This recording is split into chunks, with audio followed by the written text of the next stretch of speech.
no?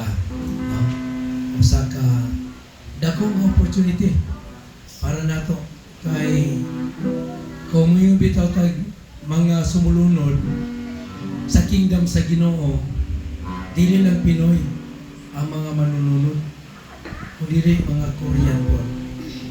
Tanan, particular ta sa kingdom sa Ginoo. So, salamat ni Pastor Balong, Doki, Pastor Ami, Pastor Pinaso, nasa likod, no? Sa inyo tanan, dili po may mga to ang activities kung wala po mo. Namo na nga karon nga hapon sa dakong kalipay, ako paila-ila na ninyo. Nay paila-ila na ako ang ato ang makaisunan. Ito na to sa South Korea na po'y pangluson. Pero diri ni siya sa una sa asa dyan ka nagdugri si Dio, no? Hinguog, bukid nun. So, privilege siya na to, pabor kayo na to, no, nga kining ang ato ang bisita na to karon, no, gikan sa Korea, from Korea to Manila, Manila to CDO, diya sila siguro naka-stay o gabi sa Maramat, o niya nakanindot lang kay ang ilang nasakyan, para Maramag, bao-bao. Bao-bao na tartir-tartir. O sila ba tartir-tartir? Bao-bao nga medyo kusog po. Muna itong bauhang may kusog. Now kay dito sa ilang mga bag. O niya, abot sila kabakan na po sa Bisaya. So, ang ato bisita karon walay lain kundi si Pastor David O. No, David O. Listen man sa kapalapakan na to. Pastor David O. O niya, kauban sa iyong wife, si Samunay, yeah, Pastora. Pastora Indyong Yim. So, kung sila rin mo ani diri, dili kayo na ito masabtan ang ilang purpose. Kung sila lang. Although may English, no, ang wife may English, okay mo po siya, pero di dyan yung niya, mura dyan fluent. Parehas ato ang mga fluent. Ano po niya, no? Kwan, kining, ang si Pastor David, naman po siya English, pero gamay lang. Para masabtan na to, o pinadala po siya sa Ginoo. Nasabi ko nga, dili po na accidental tayo. Ang nakauban na to, ang isa po ito pastora. Tungod kay, parang mahubad. Ang ilang purpose, pinagi sa pagwali sa maayong balita. So, ito palakpakan si Pastora Ying. Ying, mga kablay, bayunan. Ayan, no, nga, Ying lang, Ying. Kauban sa mga pastors diri, like, ato isang gabi dito ni School Gospel, gahapon sa St. Peter. Kabalo mo ka sa St. Peter? Basta mo na St. Peter? San Pedro. Di St. Peter lang, kay English man. May mga kamuputan sa San Pedro. So, na-enjoy sila. Nakutot sa masimbahan nga gato. Na-enjoy, dili lang mga enjoyment, kundi nabati po nila ang presensya sa Ginoo. Amen? So, gabi sa duwaling, perti man kaduro. Ang mga utod na tuntok, na perti kaduro sila. Mga antikin nyo, mawadakan po sila. Na-bless sila, tungod kay, talang sabay na ito makauban ng mga, yung ani pong mga, o dili mo na ito.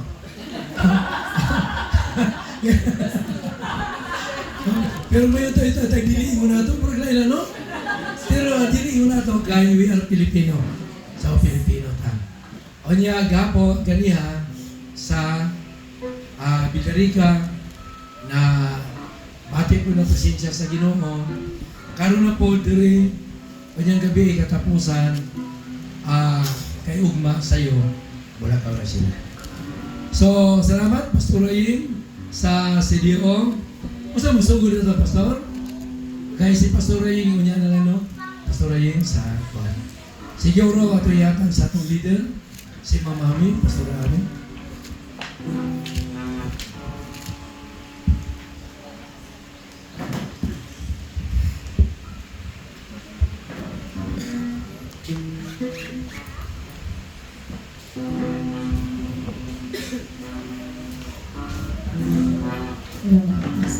So ngayong hapon sa tanan, salamat sa Ginoo sa mga oportunidad ngayong gihatag sa aton, especially for our visitors na bihira lang na nga makapasyal na sila sa aton diri na makadto sa Pilipinas. So in behalf of Ma'am Pastor Raying o si Ma'am salamat po sa iyang kasing-kasing na gidala nila diri dito sa kaupo natin sa aton hapon. So, to God be the glory sa kaayo sa Ginoo mo sa aton kinabuhi. So, ginahangyan ako ang tanan magtindog. Now, let us all stand. Ang pulong sa Ginoo nagaingon sa libro sa Isaiah chapter 53 verses 4 to 6. Nagaingon siya, verse 4, sabi niya, apan ginaantos niya ang mga kasakitan nga kita untay angay magantos o gipasaan ang atong mga alantuson. Nagtuo kita nga ang iyang pagantos silot kaniya sa Dios. Gani gisamaran siya tungod sa atong mga sala. Napangos siya tungod sa atong pagkadautan. Giantos niya ang kastigo nga maoy makaluwas kanato o pinaagi sa iyang mga labod na nangaayo kita. Verse 6 sabi niya, kitang tanan sama sa mga karnero nga nasa laag o wala musubay sa hustong dalan. Apan siya'y gidakdakan sa Ginoo sa tanantang kasalanan. So ang Ginoo magapanalangin sa iyang pulong o karon nga hapon ato siyang dayigon pinaagi sa mga alawiton. We will be singing Amazing Grace, How Sweet the Sound. Akong ginamit sa kandis. We will be singing, no? Amazing Grace, how sweet the sound that saved a wretch like me. I once was lost, but now I'm found. Was blind, but now I see. 'Twas grace that taught my heart to fear, and grace my fears relieved. How precious did that grace appears the hour I first believed. Through many dangers, storms, and snares, we have already come. 'Twas grace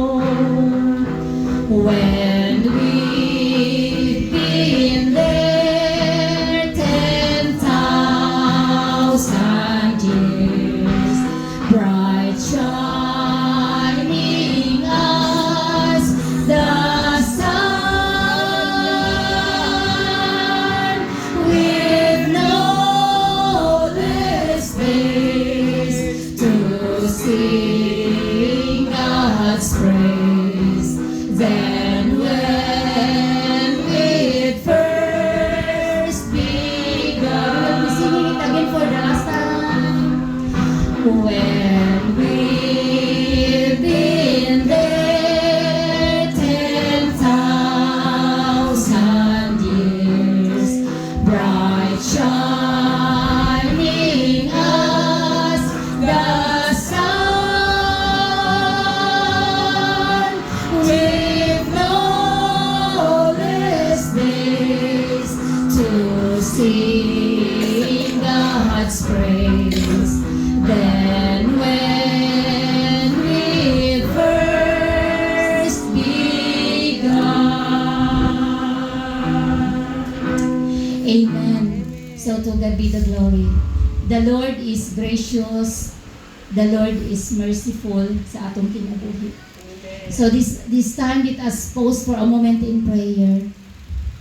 We will be praying for ourselves. Individually, we will pray for a prayer of thanksgiving this afternoon. Matag isa sa aton mag-pray ta.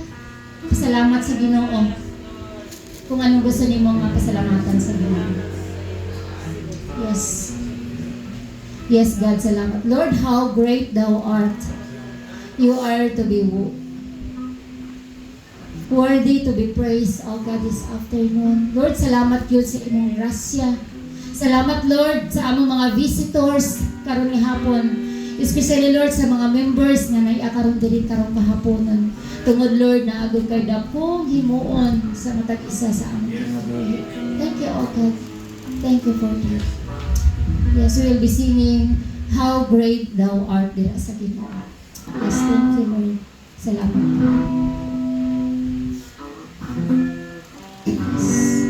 Oh Lord, my God, when I in awesome wonder consider all the worlds Thy hands have made, I see the stars, I hear the rolling thunder, Thy power throughout the universe display. Then sings my soul, my Savior God to me. Yes, Lord. How great Thou art. Yes, Lord. How great Thou art. Then sings my soul, my Savior God to me.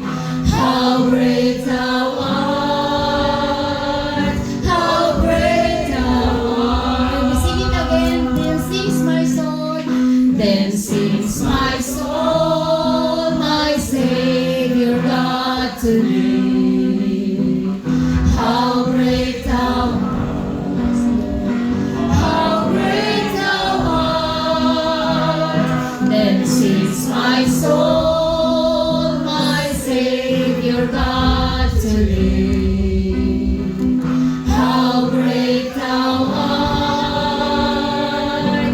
How great Thou art. Atong ang yun, si Pastor Tito, open us in the opening prayer, Pastor.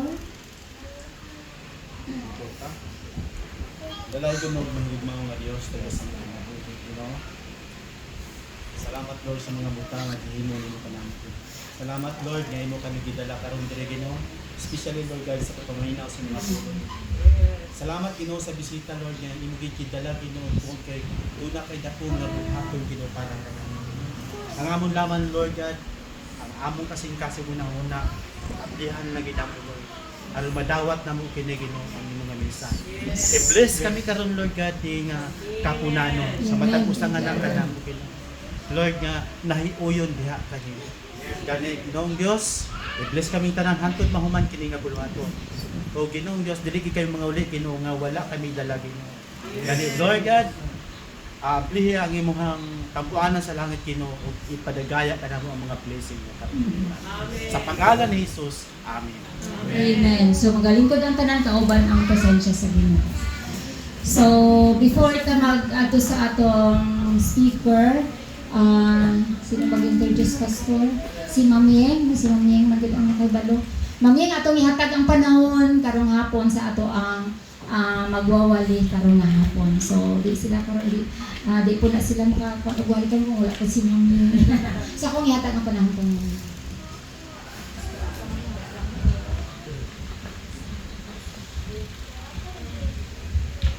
Salamat o maayong hapon. Hapon na ba?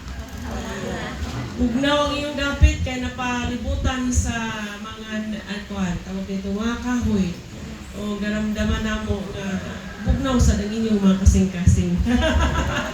kung bugnaw ang mga palibot, bugnaw po ang inyong mga kasing-kasing. Salamat sa Ginoo nga nakaabot mo diri sa inyong dapit. At ang walay sa mga Kristohanon walay aksidente. Tinuod, walay aksidente sa mga Kristohanon kini giset na sa Ginoo nga makita-kita ta karong adlaw. Amen. So ako pala si Sir Yeng, no? Mas prefer akong tawaging Yeng. Yeng bayano na akong husband gyud ang way pastor. Oo, pero kay asawa man tas pastor, pastora na budta. Pero nag-eskwela po ko, Bible School. So, salamat sa Ginoo. Nag-base kami sa Manila. Naamong simbahan sa Pasig, ug sa Taytay, o naapod kami mga simbahan natukod sa Mindanao, sa Visayas, kaya akong bana, church planter man. O, dita magdugay, nagpasalamat kami nga giduaw punta sa mga taong idili ingon nato. Pero dili ni maingkanto. Kaya mga ang dili mo nato sa ato mga istoryang Bisaya. May kanto ni sila mo duwinde, di ba? Na ali mga dili mo nato din, di ba? Mga susuroy din napita. Pero kani sila mo ni mga dili mo nato nga mga dinihugan sa Ginoo. Na igahong nga dala uban sa Ginoo. So kakaibang dili mo nato kini kay mutumba po ni sila mga demonyo. Kay na ay kapangyarihan ni piyal pud sa Ginoo sa ilang kinabuhi. So abot ni sila dadtong Sabado. Kay ang among anniversary dadtong Domingo, amo silang speaker sa Manila. Kay nag-church anniversary may sila akong speaker. So niabot sila o nagpasalamat po ko dahil tungod kay gusto nila nga magsangyaw sa pulong sa Ginoo sa Mindanao. Muna nga gidala nako sila dito din sa among mga simbahan o mga partners namo sa ministry. So from CDO Cagayan de Oro, Bukidnon, Migsayap, mo na nga lugar. O nagpasalamat ko sa kinabuhi ni Pastor Jess. Kay gitugutan po niya nga mutamak dining dapita. Kay siya ang ministerial head sa Migsayap, no? So mga pastors, so under sa iya ha. So nagkunik ko sa iya. Salamat po ko nga gidawat pud mi sa inyong pastor nga buutan kaayos tanan. Palakpakan nato ang Ginoo sa kinabuhi sa alagad sa Ginoo nga very humble, no? Iyang sakyanan gipagamit sa amo sundo kung asa-asa may paingon na Asya. So dili gid mi nang itom na ginuntag mo karon nga pagod na gid mi karon kung pa niya sakyanan. Salamat pastor o kang iyang asawa nga very humble nga nangalagad diha sa Ginoo. Mapalad kayo na swerte sa Bisaya, meron medyo sa sugal ka mo na siya. Bulahan ka mo nga nakapastor ka mo, humble diha sa Ginoo, no? May nampuon, mapasalamaton sa tanang mga butang. So kini sila mga Koreans, di kita makasabot kaya di man sila yung nato. Di man sila kumaya nato dialect, pero makasabot mag-snap na rin at punta kaya naamang po ko ang musulbad sa iyang mga wali kung magsugod ta. Nunya, tagaan po ta sa Ginoo, kaalam nga, makasabot-sabot po ta o maka-interpreta sa ilahang sinultian. O dili ko maglangay kay naay buhaton ng Ginoo. Ato lang sa prayer ni Pastor ganina nga magapamuhat ang Ginoo kung ablihon ang atong mga kasing-kasing. So karon magkondisyon talaan nga abliha nadaan ang imong kasing-kasing. Kanang receptive ta ba sa pulong sa Ginoo. Magatrabaho ang Espiritu sa Ginoo kung imong kasing-kasing bukas. Kung sarado, dili gid siya makapamuhat sa atong kinabuhi. Amen. So atong i-welcome mga alagad sa Ginoo. Nagkani sila nag-mission ni sila sa lain-laing nasod. China, Japan, nakadto na sila Australia, iba-ibang lugar, no? Singapore din sila nag-stay nga dugay, tapos muna ilang kinabuhi, nag-mission gid sila. Sangyaw gid sila sa pulong sa Ginoo. Wala sila laing motibo kundi pagsangyaw sa ebanghelyo para daghan ng mga tao maluwas sa tiilan sa Ginoo. So let's welcome the man of God, Pastor David O.